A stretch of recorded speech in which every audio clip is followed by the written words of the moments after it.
আমার বিরুদ্ধে ঢাকা বিশ্ববিদ্যালয়ে কিছু সন্তান স্লোগান দিয়েছে।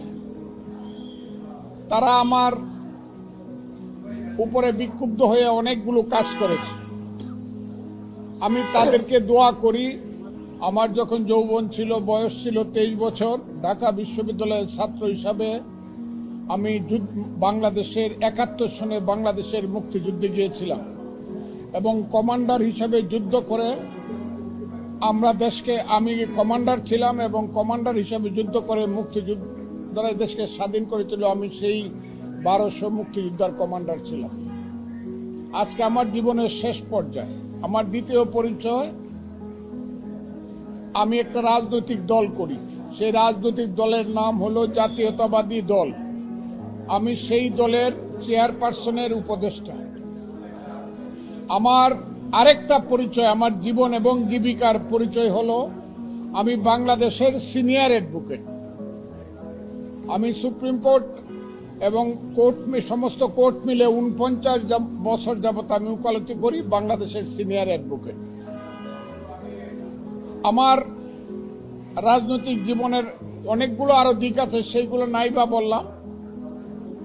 কিছুদিন যাবত আপনারা লক্ষ্য করছেন, গতকাল থেকে আমার বিরুদ্ধে ঢাকা বিশ্ববিদ্যালয়ে কিছু সন্তান স্লোগান দিয়েছে। তারা আমার উপরে বিক্ষুব্ধ হয়ে অনেকগুলো কাজ করেছে। আমি তাদেরকে দোয়া করি, তাদেরকে আল্লাহ বাঁচিয়ে রাখুক এবং তাদেরকে আল্লাহ আরো উন্নত করুক। তাদের প্রতি আমার ব্যক্তিগত হিংসা থাকার কোনো প্রশ্ন উঠে না, কারণ আমার এই যে সন্তান বাম দিকে দাঁড়িয়ে আছে, সে আমার সবচেয়ে ছোট সন্তান। তার নাম অবিক রহমান, সে এখন ব্যারিস্টার। আমার স্ত্রী দাঁড়িয়ে আছেন আমার ডান দিকে, উনার বয়সও কিন্তু 65 বছর যদিও, এবং উনিও সিনিয়র অ্যাডভোকেট, লয়ার এখানে। গতকালকে আমি হঠাৎ করে বিকাল 5টায় আমি জানতে পারলাম আমার নামে আমার দলের পক্ষ থেকে একটা শোকজ নোটিশ হয়েছে।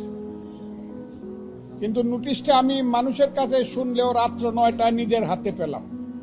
সেই নোটিশ পেয়ে আমি যা জানতে পারলাম, আমার দল আমার কিছু কথার ব্যাপারে আমার কাছে জানতে চেয়েছে, কেন আমি এইসব কথা বললাম।